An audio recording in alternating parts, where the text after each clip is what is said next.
আপনারা যেমন বসে বসে জালসা শুনছেন, নবীর জামাতে মজলিস লেগে আছে, নবীজি মজলিসে বসে আছেন, আর ওই মাইজ বিন মালিক আসলামী রাদিয়াল্লাহু তাআলা আনহু আল্লাহ রাসূলের কাছে এলেন। আসার পর বলছেন, তাহিরনি ইয়া রাসূলুল্লাহ, নবী গো আপনি আমাকে পাক করে দেন গো নবী, পাক করে দেন। আমার দ্বারাতে গুনাহ হয়েছে, আমার দ্বারাতে ভুল হয়েছে, আপনি আমাকে পাক করে দেন গো নবীজি, পাক করে দেন। হুজুর আপনি আমাকে পাক করে দেন। নবীজি তার কথার দিকে ধ্যান দিলেন না, মুখটাকে এরকম করে ঘুরিয়ে নিলেন। হ্যাঁ খেপা যাও, কি তোমাকে পাক করবো, যাও তুমি বাড়ি যাও। একটুখানি দূরে চলে গেলেন, আবার ঘুরে এসে বলছেন, নবী গো তাহিরনি ইয়া রাসূলুল্লাহ, আপনি আমাকে পাক করে দেন গো নবীজি, আপনি আমাকে বাড়ি যেতে বললেন না, আপনি আমাকে পাক করে দেন। নবীজি আবার বলছেন, খেপে যাও, বাড়ি যাও। আবার মুখটা ঘুরিয়ে নিলেন এদিকে। আবার কিছুক্ষণ দূর যায় পর আবার এসে বলছেন, তাহিরনি ইয়া রাসূলুল্লাহ, নবী গো বারবার আপনি বাড়ি যেতে বলছেন, আপনি আমাকে বাড়ি যেতে বলিয়েন না, আমার দ্বারাতে ভুল হয়েছে, গুনাহ হয়েছে গো নবীজি, আপনি আমাকে দয়া করে পাক করে দেন। নবীজি বললেন, কি করেছো তুমি? তিনবার চারবার পর এবার রাসূল বলছেন, কি করেছো তুমি, তোমাকে পাক করব। এবার তখন সাহাবী বলছেন, নবী গো জেনার গুনাহ করেছি গো নবীজি, আমার দ্বারাতে জেনা হয়েছে, আমি জেনা করেছি, আমি একটা বিয়ে শাদী করা মানুষ, আমার স্ত্রী আছে, বাড়িতে বউ আছে, থাকা সত্ত্বেও আমি জেনা করেছি, আমার দ্বারাতে জেনা হয়েছে, এই জন্য দয়া করে আপনি আমাকে পাক করে দেন। ওরে আল্লাহ, আল্লাহর ডর দেখেন ভিতরে। আজকে যদি আমরা গুনাহ করি, আঞ্জর পাঞ্জর দেখবার বলবো, কেউ তো দেখেলেনি রে, দেখেলেনি কেউ, লুকাবো আমরা গুনাহটাকে। কিন্তু সেই সাহাবী ডাইরেক্ট শহরের সামনে বলছেন, হুজুর পাক করে দেন। কি করেছ? তো জেনা করেছি।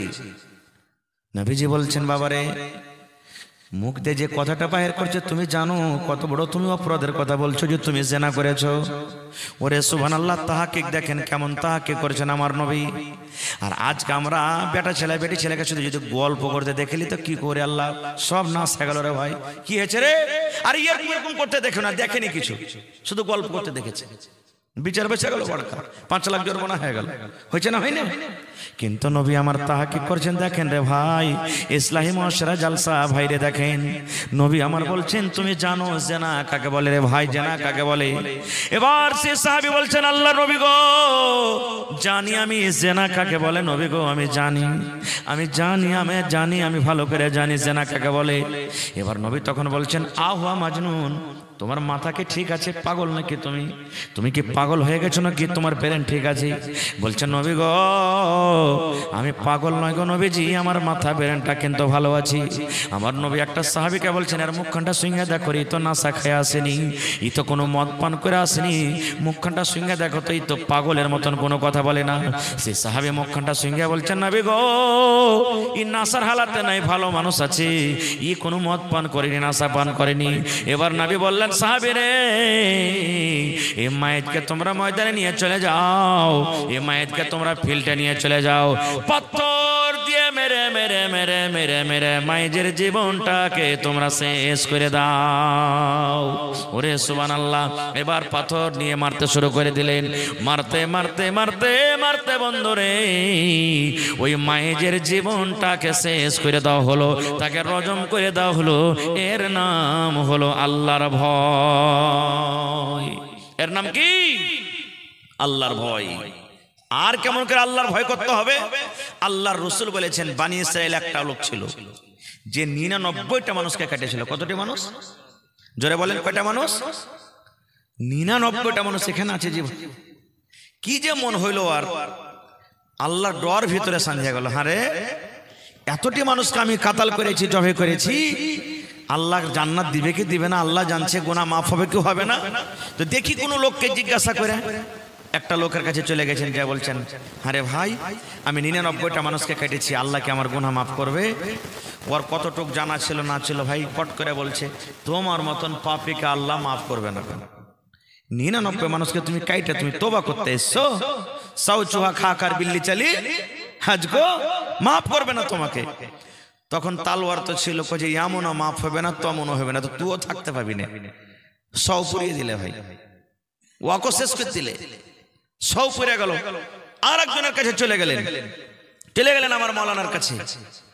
এবার বলছেন, হাজি মৌলানা, আমি 100টা মার্ডার করেছি। কতটি? আল্লাহ কি আমার গুনাহ মাফ করবেন না? মৌলানা বললেন, হ্যাঁ, তোমার গুনাহ আল্লাহ মাফ করবেন। তোমার গুনাহ আল্লাহ, জীবনে যতই বড় গুনাহ করেন, মরার আগে যদি তওবা করেন তা আল্লাহ মাফ করবে। খালিস নিয়তে তওবা করতে হবে, আর জীবনে ওই গুনাহটা আর করতে হবে না, এই নিয়তে যদি তওবা করেন আল্লাহ তাআলা মাফ করবেন আপনার গুনাহ। বলছে, আল্লাহ তোমার গুনাহ মাফ করবে, তুমি খালিস নিয়তে তওবা করো। আর তুমি কি করো, চলে যাও তুমি পূর্ণিয়ার বাজার, ওখানে একটা গ্রাম আছে, মহল্লা আছে, ওখানকার লোকেরা ভালো, ওদের কাছে তুমি থাকবে, নামাজ রোজা করবে, দোয়া দুরুদ করবে, আল্লাহ তোমার গুনাহকে মাফ করবে। তালওয়ার ফেলে দিলেন, তওবা করে নিলেন, হাঁটতে শুরু করলেন। হাঁটতে হাঁটতে হাঁটতে হাঁটতে সুবহানাল্লাহ, এবারে হাঁটতে হাঁটতে যেমনই হরদার বাজার পৌঁছে যায়, বন্ধু হরদা বাজার তো দেখেছেন আপনারা, দেখেছেন? হরদা বাজার যেমন পৌঁছেছি, আল্লাহ রাব্বুল আলামিন মালাকুল মউতকে ডাক দিয়েছেন, মালাকুল মউত রে, আমার ওই গুনাহগার পাপী বান্দা তওবা করে নিজের জীবনের গুনাহ মাফ করার জন্য পূর্ণিয়ার বাজার ঢুকছে রে, পূর্ণিয়ার গ্রাম ঢুকছে। যাও যাও যাও, ওই গ্রাম ঢোকার আগে আগে ওর জানখানা তোমরা কবজ করে নাও। কার ফয়সালা হলো? জোরে বলেন, কার ফয়সালা হলো? আল্লাহর ফয়সালা হয়ে গেল। ওই লোকটা তওবা করার জন্য পূর্ণিয়ার গ্রামে যায়, লোকটা হরদার বাজার পাস করছে। যাও যাও যাও, ওই লোকটার তোমরা রাস্তাতে তোমরা জান কবজ করে নাও। আল্লাহর অর্ডার হয়ে গেল, মালাকুল মউত চলে এলেন, এবারে তার জান কবজ হয়ে গেল। লোকটা যখন মরে গেল, জান্নাতের ফেরেশতা তার কাছে হাজির হয়ে গেল এবং জাহান্নামের ফেরেশতা তার কাছে হাজির হয়ে গেল। দুই ফেরেশতা হাজির হয়ে গেল। জান্নাতের ফেরেশতা বলছেন, এই লোকটাকে আমি জান্নাতের ভিতরে নিয়ে যাব, আর জাহান্নামের ফেরেশতা বলছেন, লোকটাকে আমি জাহান্নামের ভিতরে নিয়ে যাব। দুই ফেরেশতা আপসের মধ্যে বাহাস মুবাহিসা শুরু করলেন। জান্নাতের ফেরেশতা বলছেন একে জান্নাতে নিয়ে যাব, আর জাহান্নামের ফেরেশতা বলছেন একে আমি জাহান্নামে নিয়ে যাব। কেউ মানতে চায় না কাহের কথা। এইবারে তখন জাহান্নামের ফেরেশতা বলছেন, এরে জান্নাতের ফেরেশতা, তুমি কেন লোকটাকে জান্নাতের ভিতরে নিয়ে যাবে? এবার জান্নাতের ফেরেশতা তখন জাহান্নামের ফেরেশতাকে বলছেন, তুমি কেন নিয়ে যাবে? এইবারে জাহান্নামের ফেরেশতা বলছেন, এরে জান্নাতের ফেরেশতা, জীবনে লোকটা নামাজ কে জিনিস, রোজা কে জিনিস, হজ কে জিনিস, যাকাত কে জিনিস জানে না, জীবনে নেকি কি জিনিস জানে না রে। আর ওপর থেকে লোকটা 100টা লোককে মার্ডার করেছেন, এই জন্য এত পাপ এত গুনাহ করেছে। এই গুনার কারণে আমি লোকটাকে জাহান্নামের ভিতরে নিয়ে যাব। জান্নাতের ফেরেশতা বলছেন, না, আমি যেতে দেব না, এই লোকটাকে আমি আল্লাহর জান্নাতে নিয়ে যাব। কেন নিয়ে যাবে?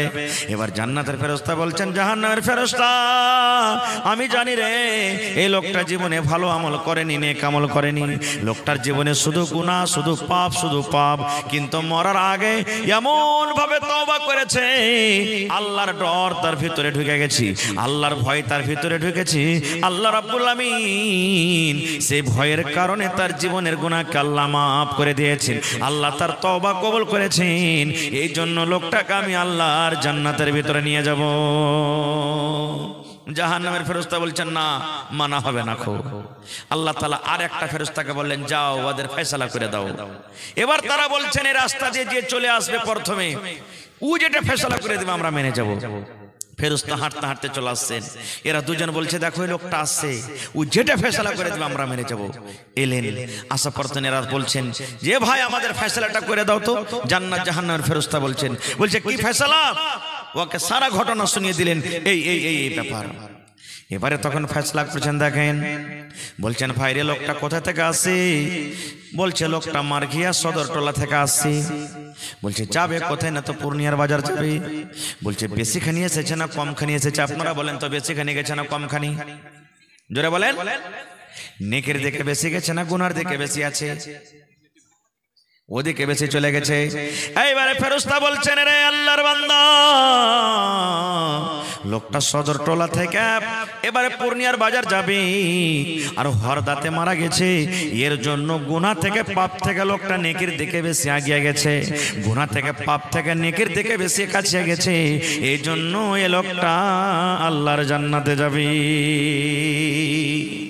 আল্লাহুস সামাদ ফয়সালা দিয়ে দিলেন। আল্লাহুস সামাদ, দেখেন, এর নাম হলো কি? আল্লাহর ডর, আল্লাহর ভয়। আর কেমন করে আল্লাহর ভয় করতে হবে? সুবহানাল্লাহ। হযরত ওমর রাদিয়াল্লাহু তাআলা আনহুর জামানাতে ওমর রাদিয়াল্লাহু তাআলা আনহু খলিফা ছিলেন, বাদশা। রাতের বেলাতে ভেষ বদলে রাজা নিজের পর্যার খবর জানার জন্য রাস্তা দিয়ে হাঁটছেন। কোন মানুষের দুয়ারে রাতের বেলাতে দিনের বেলাতে টুকি ভুলকে মারতে পাবে না, কিন্তু এক রাজা নিজের পর্যার খবর নেওয়ার জন্য করতে পারে। এবার হযরত ওমর রাদিয়াল্লাহু তাআলা আনহু রাস্তা দিয়ে হাঁটছেন, ভেষ বদলে জানে না যে এটা রাজা, রাতের বেলাতে হাঁটছেন। তখন কোনটা লাইন পাইবেন আর কোনটা মার্কারি আর হেলোজেন হাঁটছেন। দেখছে তো এক বাড়ি থেকে আওয়াজ আসছে, চিল্লার আওয়াজ আসছে। হযরত ওমর রাদিয়াল্লাহু তাআলা আনহু বলছেন, ব্যাপারটা কি, কিসের আওয়াজ আসছে দেখি। কান লাগিয়ে দিলেন টাটিতে। দেখছে দুটা মহিলা ঝগড়া করছে। কে? দুটা মহিলা ঝগড়া করছে। দুটার মধ্যে একজন হলো মা, একটা হলো বেটি। মা বেটিকে বলছে, বেটি রে, আমাদের ঘরে দুধ রাখা আছে রে মা, ওই দুধে তোমরা পানি মিলিয়ে দাও, পানি মিলিয়ে দাও। দুধে পানি মিলাইতে গেলে দুধ বেশি হবে, টাকা বেশি পাবো, ওজন বাড়বে।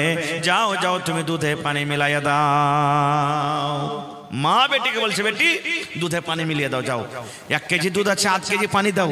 2 কেজি দুধ আছে, 8 কেজি পানি দাও। 1 কেজি দুধ দাও, টাকা বেশি হবে, ওজন বাড়বে। বেটি তখন বলছে, মা গে, এ কাজটা করতে পারবো না গে মা। বলবে, কেন পারবি না রে বেটি? বলছে, মা গে, দুধ হলো জান্নাতের নিয়ামতের মধ্যে একটা নিয়ামত। আল্লাহ দুনিয়াতে যত জান্নাতের নিয়ামত দিয়েছেন তার মধ্যে হলো একটা দুধ। দুধে পানি মিলাবো না গে মা, কারণ হযরত ওমর রাদিয়াল্লাহু তাআলা আনহু নিষেধ করেছেন যে খবরদার দুধে পানি মিশাল করে তোমরা দুধ বিক্রি করবে না। দুধে তোমরা পানি মিশাল করে দুধ বিক্রি করবে না। এই যে দেখেন, যারা দইহার ভাই আছেন, মনে দুঃখ করবেন না ভাই, কিংবা যারা গরু ভৈঁস বাড়িতে পুষছেন, লালন পালন করছেন, এরা 5 কিলো দুধ হলে 1 কিলো পানি মিশিয়ে দিলে এটা হলো হারাম কামাই। এটা কিন্তু চলবে না ভাই, এটা করিয়েন না জীবনে। হ্যাঁ, ছেলে পিলে বাড়িতে আছে, 8 কিলো দুধ আর 10টা 5টা ছেলে পিলে হইবে না, নিজের খাবার লেগে মিলিয়ে দেন, চলবে। কিন্তু দুধ ওজনে বেশি করবার, বিক্রি করবার, টাকা বেশি হবে, এটা কিন্তু চলবে না। মা বলছে, বেটি রে, কেউ দেখতে পাবে না রে বেটি, ওমর তো নিজের গদিতে বসে আছে, নিজের বিছানা আরাম করছে, ও কি তোর বাড়িতে দেখতে এসেছি? যা তুই যা, দুধে পানি মিলিয়ে দে। আমার কথাটা মান, আমি মা হয়ে বলছি, যা আমার কথাটা তুই শোন। এইবারে বেটি বলছেন, মা গে, ওমর যদি জানতে না পারে গে মা, ওমর যদি দেখতে না পায়, তো যিনি হলেন ওমরের রব তিনি কিন্তু দেখছেন, এই জন্য মা আমি দুধে পানি মিশাল করতে পারবো না। হযরত ওমর রাদিয়াল্লাহু তাআলা আনহু তাদের কথা শুনছেন না, শুনেন না? জোরে বলেন। কিচ্ছু বললেন না, বাড়ি চলে গেলেন। সকালবেলা হয়ে গেল, হযরত ওমর রাদিয়াল্লাহু তাআলা আনহু মা বেটিকে খবর দিলেন, তাদেরকে ডেকে আনো। এরা কিন্তু ডরিয়ে গেছে, মা আরে রাতের কোনো ঘটনা আমাদের শুনেছে নাকি? কি ব্যাপার, আমাদের কেন ডাক দিলেন? আমিরুল মুমিনিন কেন ডাক দিয়েছি? মা বেটি দুজন হাজির হয়ে গেল। হযরত ওমর রাদিয়াল্লাহু তাআলা আনহু সমস্ত বেটারাকে বসিয়ে দিলেন বাড়ির ভেতরে। বাড়ির ভেতরে বসিয়ে বলছেন, বেটা রে, আমার বিয়ের দরকার নাই রে বেটা, আমার দরকার হতে গেলে আমি বিয়ে করতাম, কিন্তু বেটার একটা খুব সুন্দর দিনদার নেককার মেয়ে ছেলেকে দেখেছি রে বেটা, আমার একটা খুব সুন্দর বউ পছন্দ হয়েছে। বেটা তোমাদের মধ্যে কে রাজি আছো, আমি তাকে বউমা করে বাড়িতে নিয়ে আসবো। একজন তার ছেলে রাজি হয়ে গেলেন। ওরে সুবহানাল্লাহ, একটা গরিব ঘরের মেয়ে, একটা গরিব ঘরের বেটি, একটা বাদশা আমিরুল মুমিনিন রাজা, বিনা টাকাতে, বিনা বোরাতে, বিনা সব কিছু গাড়ি ঘোড়াতে একটা গরিবের বেটি শুধু দিনদার আল্লাহর ভয়ের কারণে একটা রাজার বউ হয়ে গেলেন। এর নাম হলো আল্লাহর ভয়। এর নাম কি? আল্লাহর ভয়। সুবহানাল্লাহ। ভাই আমার, আজকে আমরা আছি কোথায়?